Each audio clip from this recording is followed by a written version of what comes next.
people must understand, on top of the massacre in Gaza, of the ethnic cleansing in the West Bank, of the fascization of the Israeli society, there are already thousands of people who constitute right-wing fascist militias, armed ones.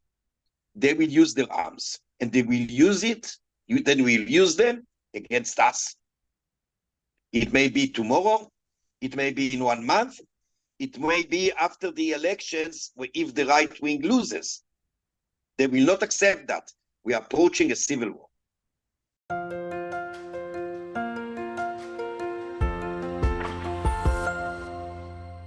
Hello, everybody. This is Pascal from Neutrality Studies, and today I'm joined by an extraordinary politician, Dr. Ofer Cassif, who's a fellow academic with a PhD in political philosophy from the London School of Economics, a fierce defender of the rights of Palestinians, and he's also a member of the Knesset, Israel's parliament. Last month, he got suspended for 45 days from his seat for calling the horror in Gaza by its name, comparing it to the Nazis' final solution on the Jews. Dr. Cassif also warned repeatedly from the danger that the de facto imprisonment of the Palestinians in the Gaza Strip would eventually lead to a tragedy like October 7th. Dr. Cassif, voices for true peace like yours are a light at the end of a very dark tunnel. So thank you very much for coming online today. Thank you for having me and for the compliments. Well, before we start, you will go back to the Knesset next week, as far as I know, after your suspension will be lifted. And I really don't want this interview to add to any kind of problems you have. So please, if I ask you something that you can't answer, just feel free to say that you can't, because by now we know that Israel is not free even to Jews if they disagree with the prevailing narrative. Yeah, that's true. I mean, undermining the hegemony at the moment, it's more dangerous than before. But I'll never shut up. So just ask whatever you like, and I will answer as frankly as possible. I'm very glad to hear that. So, Dr. Cassif, my first question is to you personally. How are you? How are things now for you? Have you been threatened? I mean, what's going on? Look, it's not easy, to say the least. On top of the political, social difficulties, I personally lost a very good friend that who was murdered with her husband by the Hamas, and some other acquaintances that, because first I was in a kibbutz that was attacked. I mean, I wasn't a member, but I lived many years ago in a kibbutz that was attacked, and I still know some of its members, and I know one of them was also associated with us politically, was kidnapped with his wife. And I also was the professor at the college in the area of which some workers, professors, students, ex-students were killed as well. So I know many of them. And also, one may say ironically, but of course tragically mainly, that not a few, quite many of those who were slaughtered by Hamas and kidnapped, I know from activism against the occupation and against the siege on Gaza. And so I know quite a lot of people who were killed, kidnapped, and that's not easy on a personal level. I also know some people who were killed in Gaza.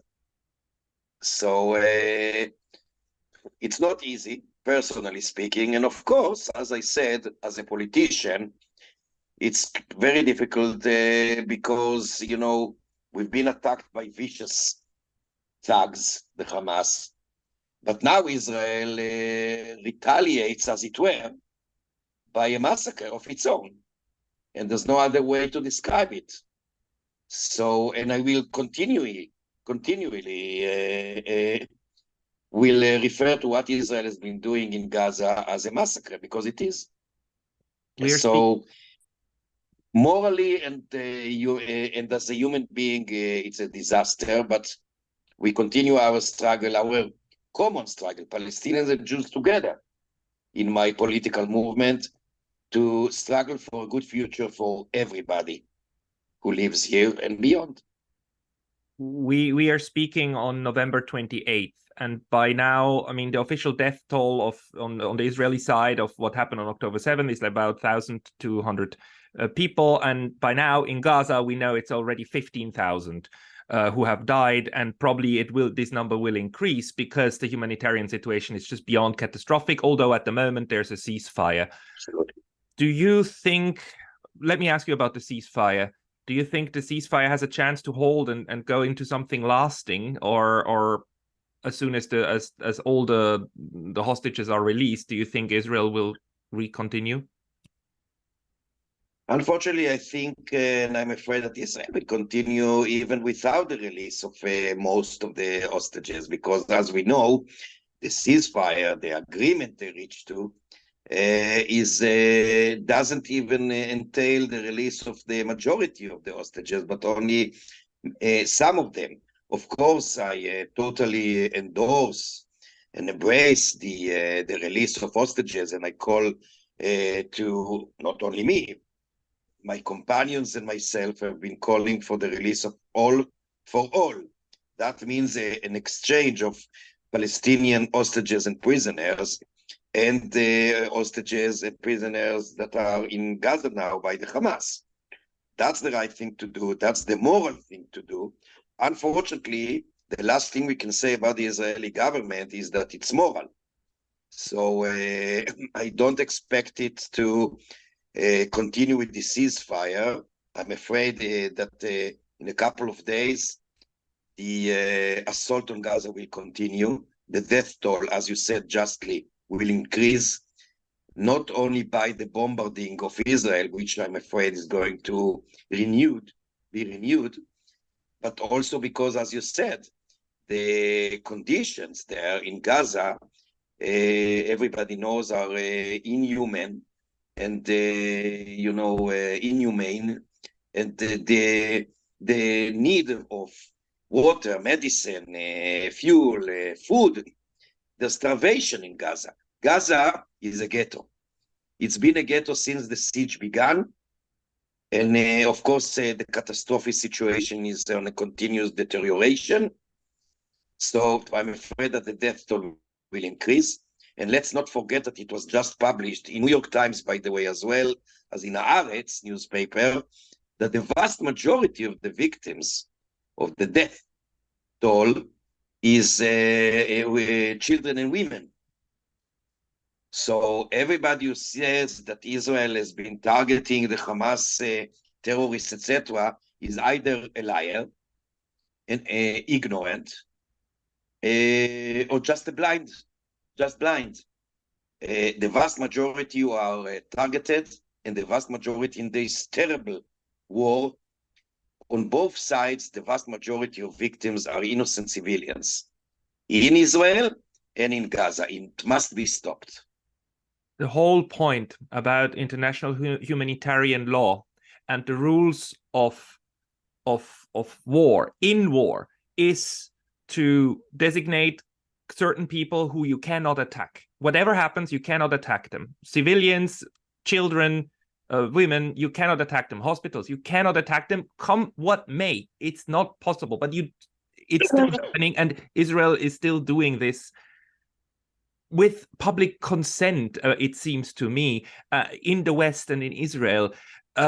What is the rhetoric, the narrative inside Israel to justify this toward its own population?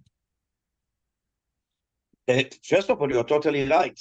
I put the blame for the massacre that goes on in Gaza, not only on the Israeli government, but also on the international community, generally speaking. Of course, there are some who are against it, and I salute them. But unfortunately, as you said, the Western countries, most of them, and led by the United States, totally and blindly support the Israeli government. And I emphasize the Israeli government, not the Israelis and not the state of Israel. Because the real interest of the Israelis and the state of Israel is exactly the opposite of the interest of the government and the prime minister. And our interest and our struggle, it must be well known, our struggle is for justice. Justice for Palestinians and Israelis.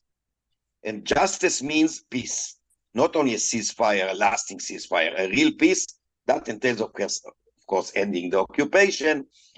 But perhaps we discuss it later.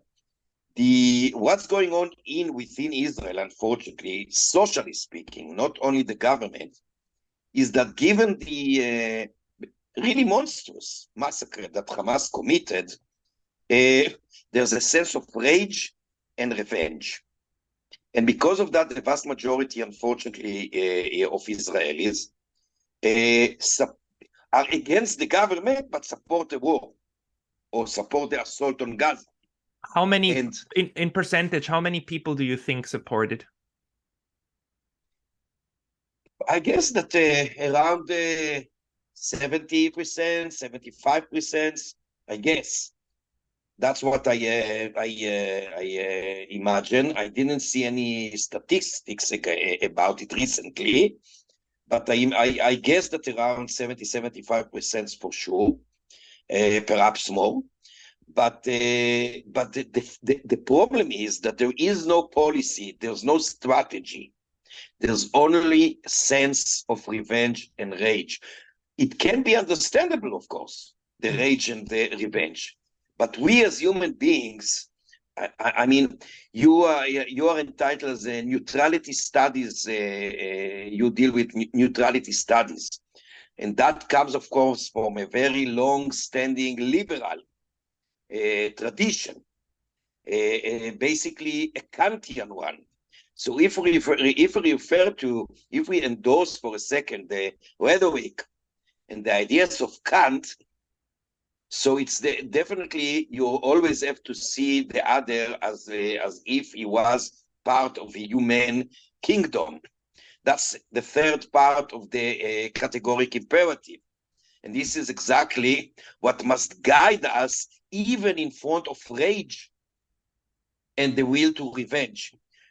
One of the things that characterizes us as human beings, again, following the Kantian and the liberal tradition, and of course, philosophers who support the neutrality tradition of states like Rawls or my supervisor in the PhD, Brian Berry, and the others. One of our characteristics as human beings is the possibility, the ability to restrain ourselves, not to let the revenge, rage, hatred to lead us and lead us astray by definition. Unfortunately, the government of Israel and the vast majority of the public in Israel are not there at the moment. Unfortunately, I really lament it. They follow their guts, not their rationality. And of course, neutrality and rationality go together. So because of that, it's difficult, like we said in the beginning of our conversation, it's difficult for us because we are relatively small. I'm not talking about how many seats we have in the parliament. I'm talking about the opinion that we represent. We now, more than ever perhaps, a minority. We cling to our views. We believe strongly that revenge is not is first of all immoral, but also as far as security is concerned, as far as interests are concerned, revenge and rage will not guide us, will not lead us anywhere. It would lead us to blindness, like Mahatma Gandhi said, eye for an eye and everybody's blind. Yeah, but and unfortunately, that's what's going on now. But it goes even further, doesn't it? I mean, I call these people like Mr. Netanyahu and others, I call them psychopaths, because obviously this is a cycle of violence, right? They kill some of yours, you kill some of theirs, or even more. They will try to kill you again for the last 70 years. It's this cycle again and again. How is it? I understand how in the West we don't get that because, you know, the mass media makes us think that the world started on October 7th, right? That's the moment when Israel was born, and Israel was born under an assault. Therefore, it has to strike back. But that is dumb, right? But I don't understand how inside Israel it is that this cycle of violence is not obvious to everybody, and that to get out of it, you need to stop the violence. Absolutely. Look, it is a vicious circle, vicious in all senses that you can imagine. And I mean, it is a vicious circle metaphorically, but also realistically, you know, because it's vicious. So the fact is, again, everything you said, which I totally agree with, based on rational thinking, on rational analysis. And as I said before, what we lack at the moment is exactly rationality. The only thing that most of the people in Israel think about is how to revenge, is how to express or how to get rid of our rage by more power, more deadly and lethal power. That's what drives the vast majority in Israel at the moment, unfortunately. Now, the government, which consists of psychopaths and bigots, fanatic thugs, including Netanyahu, they are interested in more violence for different reasons. First, though specifically the messianic bigots, like Smotrich, Ben Gvir, who control the government, they actually really believe that this is the labor of the coming of the Messiah. They truly believe that some of them even said so explicitly. A military rabbi, said in front of soldiers. It was videoed. He said that this was the best and happiest month of his life, because that leads us to taking, in his words, taking back Gaza, rebuild the settlements, and this is towards coming of the Messiah. And those crazy people, no other words, to describe them. Those crazy people control the government. It is religious fundamentalism. They are totally fundamentalists. They are the mirror image of Hamas. And they truly believe that the death toll is not that bad on both sides. Palestinians, of course, they don't care a bit for Palestinian well-being, but they don't care even for Jewish ones and Israeli ones. For them, this sacrifice is worthwhile, because that's the way to bring the Messiah and take control of the Eretz Israel as a whole, the greater Israel, the biblical one. They truly believe in that. Now Netanyahu, because the only thing he's interested about is to stay out of prison and to stay in power. That's the only thing that drives him. He doesn't care about the Israelis. He doesn't care about Israel. He doesn't care about the citizens of Israel. He doesn't care about the Jews. Obviously, he doesn't care about Palestinians. He doesn't care. He only wants to stay out of prison. And because of that, he wants a prolonged war. Because the longest it goes on, the more chances he has to stay in power and eventually not being tried, or not being, to be more precise, not being convicted. So that's what's going on. And unfortunately, Biden supports it practically. Yeah. The whole West supports it. You know, my country, Switzerland, 2 days, 1 day after the attack of Hamas, condemned Hamas as a terrorist organization and came out and spoke about it. And until now, they've been silent. They've been silent on 15,000 dead Palestinians. The entire Western Bloc is supporting this genocidal approach. And we can all see in front of our eyes how Gaza was now basically cut in half, and one half was completely under attack. The other one was also still bombed. And obviously, the idea is to drive all the Palestinians, 2 million, out into the Sinai, right? Obviously. There is a formal document. There is a formal document unclassified. It was published around the world by the intelligence ministry of Israel, that actually details why the best thing is to expel the Palestinians from Gaza Strip altogether. So it's not a secret, it's something even formal. Too many ministers, members of the Knesset, let alone leaders who are not in the parliament or in the government, leaders of the settlers, rabbis, etc., they very explicit in saying, and I'm quoting them, that Israel must drop an atomic bomb on Gaza, for instance, said one minister.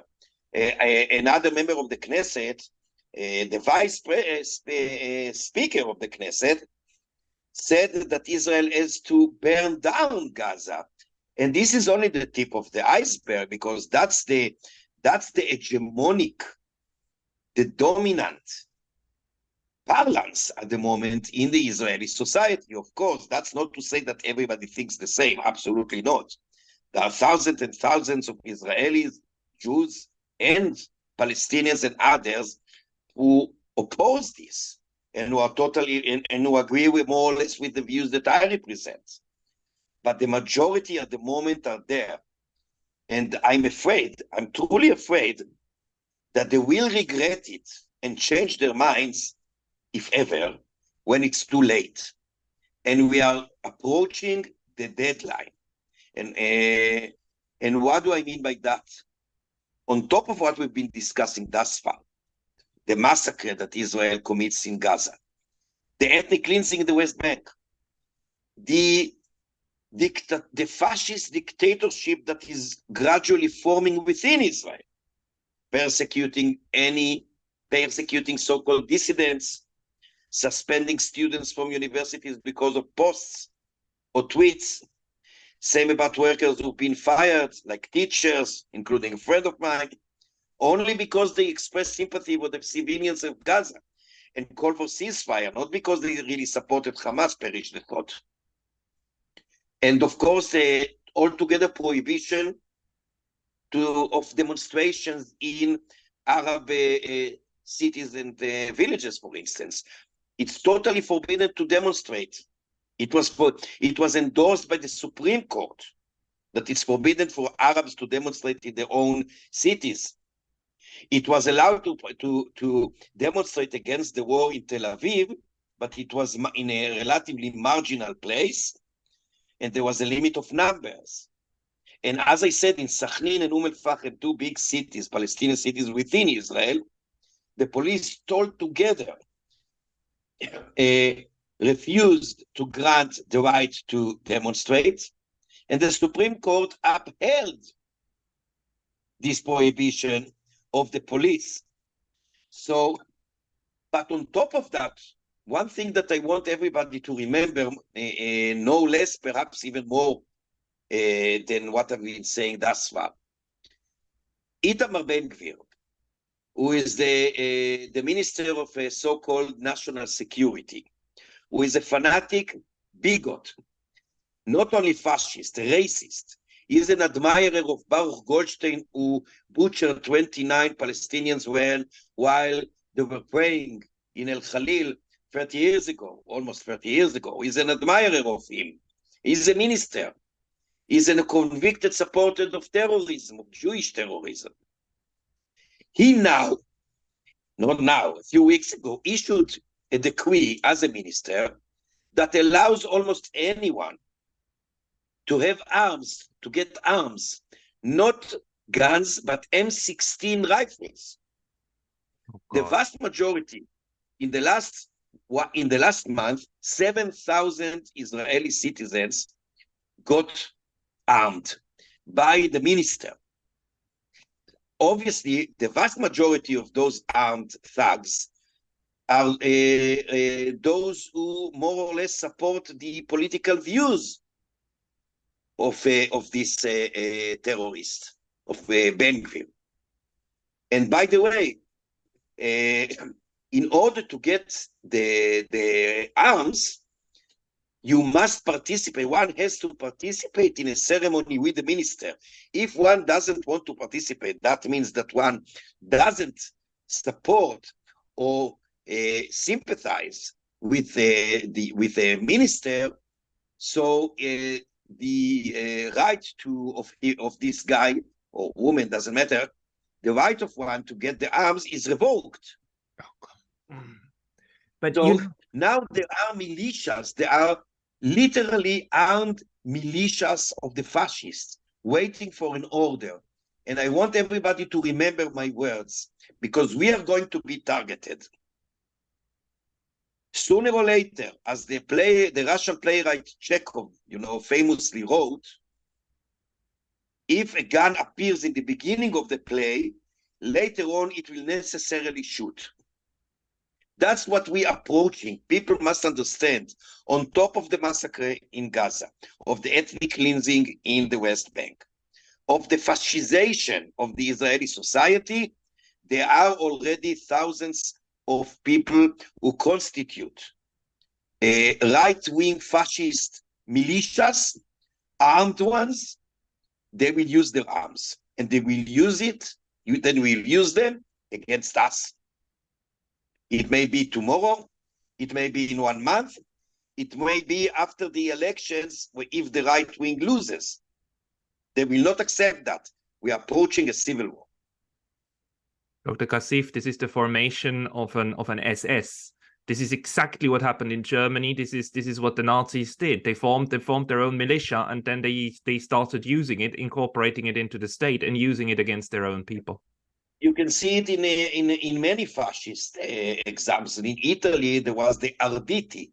It was the name of those thugs that constitute, like Freikorps in Germany. Yes.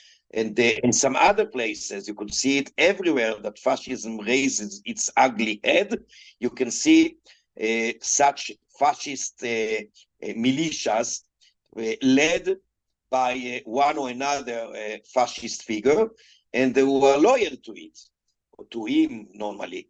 So that's what's going on at the moment in Israel. It's very dangerous for everybody, for Israel itself, of course. And I need to ask you this, because we have within the territory that is controlled by the Israeli Defense Forces, that is under de facto rule, that is about 5-6 million Jewish citizens, right? And then there's another 6 or 7 Palestinian non-nationals, and maybe 1 million or so Arab nationals of Israel, right? And these people have very different possibilities what they can do. We know that the people in Gaza cannot go in, cannot go out, they can only die. That's the only thing they can do. People in the West Bank can move around a little bit, but I suppose they cannot go out of that area.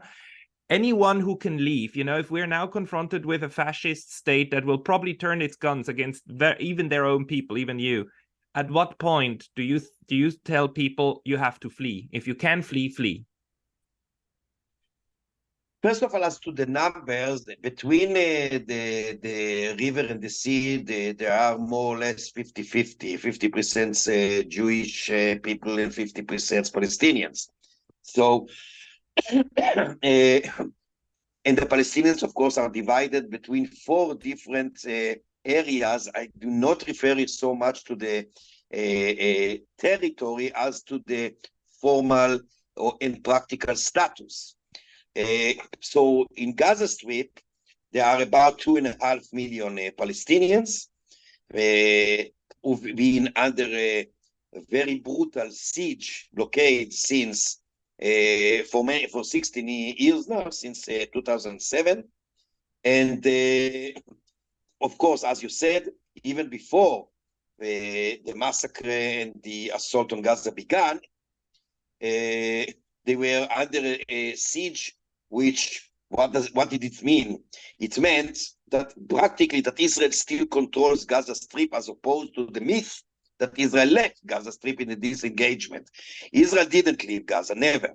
It is true that it dismantled the military bases and the settlements, but it still controls, has been controlling Gaza Strip by, for instance, controlling fuel, electricity, water, food, medicine, the sea, the coast, for instance. Palestinian fishermen cannot go far enough to make living because the Israeli ship, military ship are there. preventing them of doing so. Of course, Israel has been controlling the air.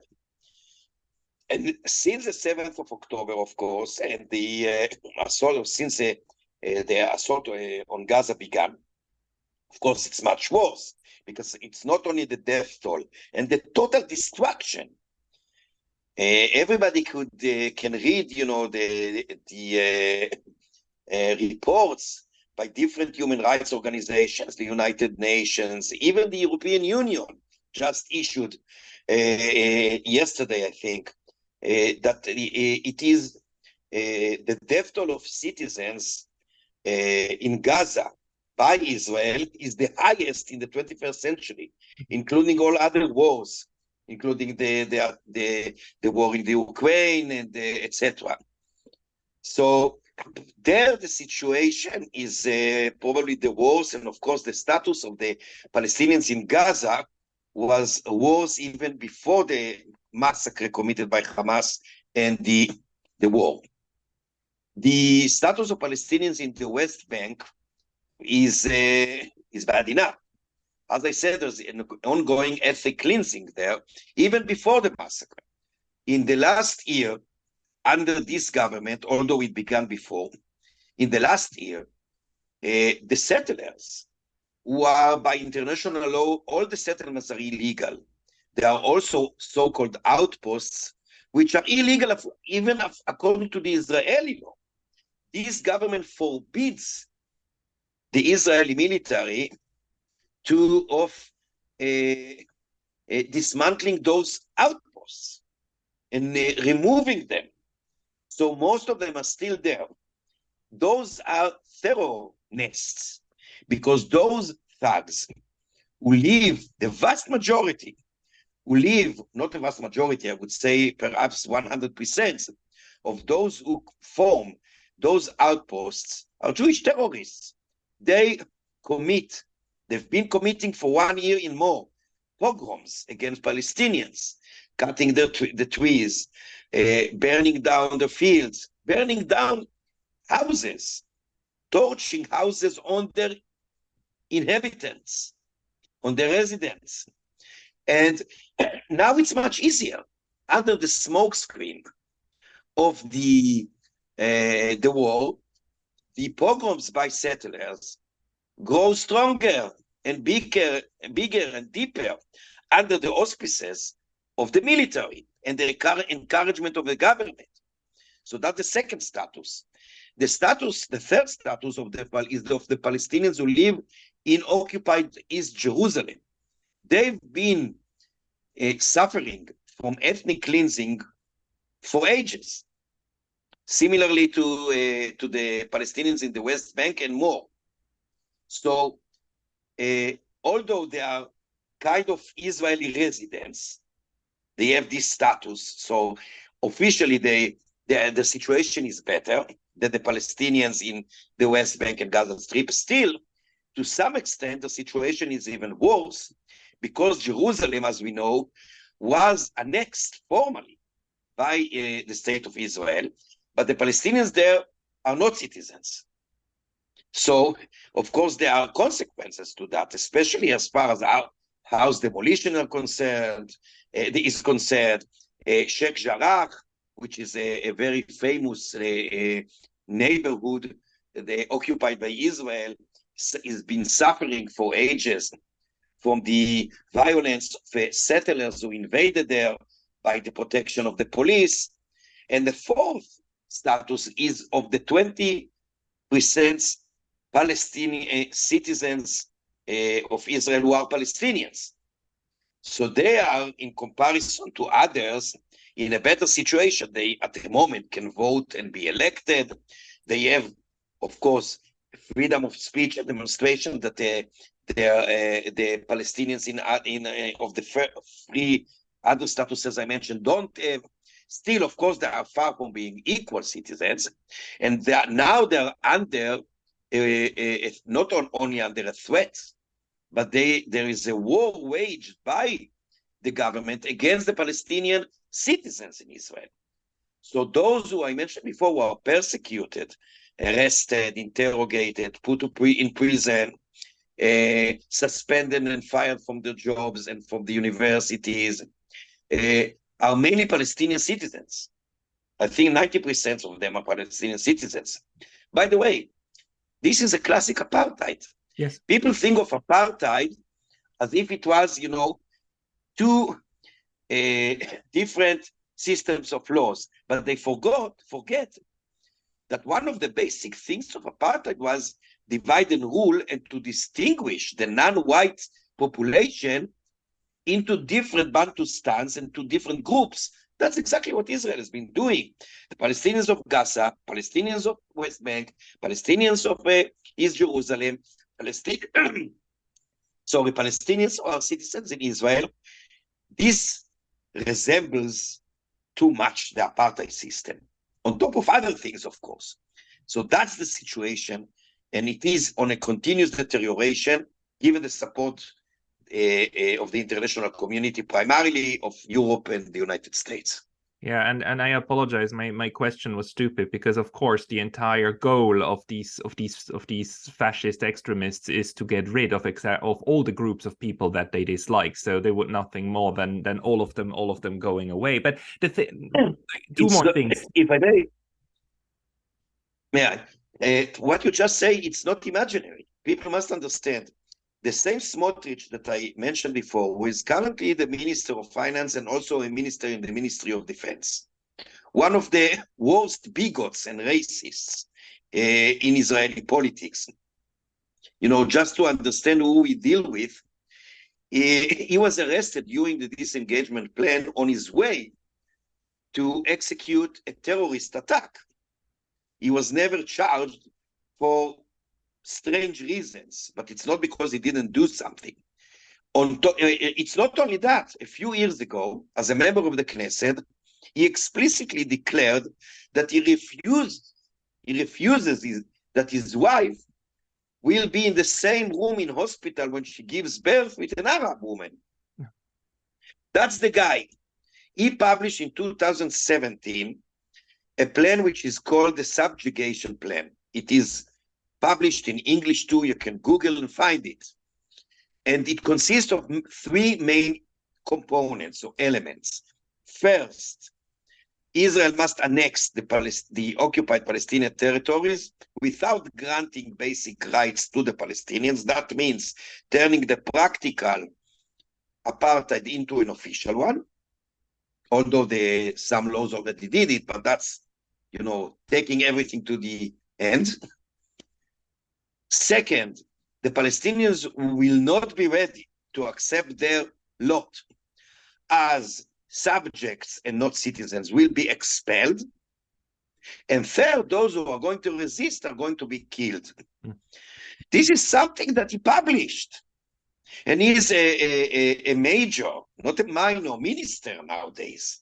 He controls the budget. He influences Netanyahu because of the reasons I said before, that Netanyahu is dependent on them, on Smotrich, Ben-Gvir, and others. His freedom is dependent on them because he knows that without their support, he's going to finish in prison. So actually, they control the government. What we've been seeing now is three different tactics, or strategies to carry out the subjugation plan. Genocidal assault on Gaza, ethnic cleansing in the West Bank, fascist dictatorship, especially vis-a-vis the Palestinian citizens within Israel. So there is a plan here. It's not an accident. It's not something that happened or fell upon us out of the blue. Israel, the government of Israel, tried to realize this subjugation plan by the coup, was untitled, sugar-coated, term under the sugar-coated term, judicial reform. But they tried by the coup to realize the subjugation plan. They failed, mainly because of the protest, and now they use the monstrous massacre that Hamas carried out as an excuse to pursue with the realization of this fascist plan. One question that I really have on my mind, and I know the answer is what you answered before, it's rationality, but still the idea, and other people said before that probably the current solution that those extremists are thinking about is the three-state solution of expelling the Palestinians to Egypt, to Jordan, and to Lebanon, right? And thereby have an ethnically clean Israel. But the Israelis themselves, especially these fundamentalists, they argue from their own logic that they have a claim to this land that is 2,000 years old, right? They were the original inhabitants, and then they were expelled, and then some foreigners came, the Palestinians, but the Israelis are the original claimants to the land. They have the right to do this, right? That's their logic. But you can hear it sometimes. Yeah, some people do make this argument. But for somebody who argues this, don't they understand that if they throw out, even if they succeed in throwing out 6 or 7 million Palestinians, that they will never forget this. This will not be forgotten, even for hundreds of years. This is going to be the origin of the next hundreds of years of mass violence. Yeah, I agree with you. But as I said before, and you referred to it a second ago, we are analyzing their perception in rational, tools. And justly so, we must do so. I think that's the right thing to do. The problem is that they are not rational. If they are rational, it is in the Max Weberian sense, instrumental rationality. That means that they have a goal which is totally irrational. That is the messianic fundamentalist perception of the Messiah coming back, rebuilding the temple on the ruins of Al-Aqsa, and all this rubbish. This is their goal or their end, and the means should be picked up rationally. That means, let's think what is the most rational thing to do in order to achieve the irrational goal. That's the way they are thinking. But since the goal is totally irrational, to say the least, so of course the means are necessarily irrational as far as essential rationalism is concerned. They're not instrumental one. But they are not there. It's like, two parallel lines that cannot meet. There's no common ground with those fanatics. No common ground. I mean, you and I can disagree because a very important philosopher from the angle of philosophy of language, Donald Davidson. Donald Davidson or Donaldson? I don't remember. I think Donald Davidson. I forgot his name. I think Donald Davidson. I'll check later because I think I don't remember the name correctly. Anyway, he said that in order to disagree, you must have what he referred to as massive agreement. Because if there's no agreement, you don't have the ability to disagree. In order to disagree, you have to have something in common, so you can understand that you don't agree with. With those guys, there's hardly any agreement, even to begin a debate. That's another world, totally another world. So the situation currently in Israel that you're describing is so dire, is so absolutely catastrophic that I don't see how this can continue. I mean, do you have hope that if something good happens, and not something theoretical, but something realistic can be done in order to diffuse this tragedy?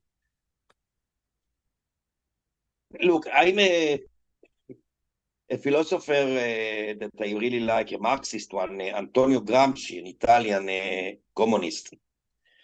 So he said that a socialist must be a pessimist of the intellect, but an optimist of the will. And I try to stick to that motto. That means that we must be prepared for the worst, but we must fight for the best, and believing that the best is reachable. And I totally believe in that. That's the reason that I'm not ready to surrender and to give up with all the prices that I paid and may pay. But nobody will shut me up, me and my friends and my companions, because we are struggling for the future of all of us. It is true we are accused in being, in treason, in being fifth column, in being a self-hate. I'm accused as being self-hatred Jew. My friends, my Palestinian peace lover friends are accused in anti-Semitism and all this hogwash. We will continue our partnership and brotherhood in our struggle. And there's no other way but a Jewish, Palestinian, and Arab-Israeli partnership. No other way. Those on both sides who want to be, as it were, pure, they will never succeed. Both Palestinians and Jews who oppose brotherhood between Palestinians and Jews, between Arabs and Israelis, they will fail eventually.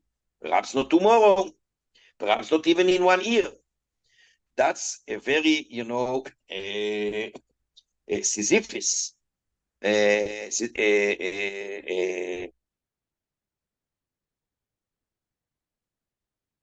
The audio just went away.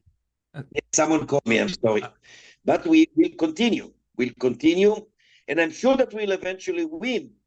Again, I don't know if I'll be here to see it, but I'll do my best in order for perhaps the next generation to enjoy it. We will win. There's no other future but a future without occupation, without supremacy, without racism. The only future we have is the brotherhood of Palestinians and Jews, of Israelis and Arabs and others. That's the future, and I'm sure we get there. The only thing I must say, or two things that I must say. First, appealing to the international community now. First, don't ever endorse anti-Semitism. Opposing the occupation, opposing the deadly assault on Gaza, opposing the government of Israel is not being anti-Semite. One who endorses anti-Semitism is simply racist. And he joins the sick, ugly face of racism. All racisms, all forms of racism, including anti-Semitism and Islamophobia. All of them belong to the same ugly family of hatred and supremacy. Don't be there. Opposing the occupation, opposing the Islamophobia, the assault on Gaza, is a moral decree. It's a moral obligation. But being against anti-Semitism and being against a massacre committed by Hamas is also a moral obligation. Don't conflate and don't be confused by some people who want to lead you astray. Dr. Cassif, you're absolutely right. And anyone who says somebody has to die, that's just wrong. So I support you and I pray for your success. And you have millions, tens, hundreds of millions of people who support this around the world. The problem is they don't speak with one voice. But you have all of our sympathies. Dr. Cassif, thank you very much. Thank you very much. All the best.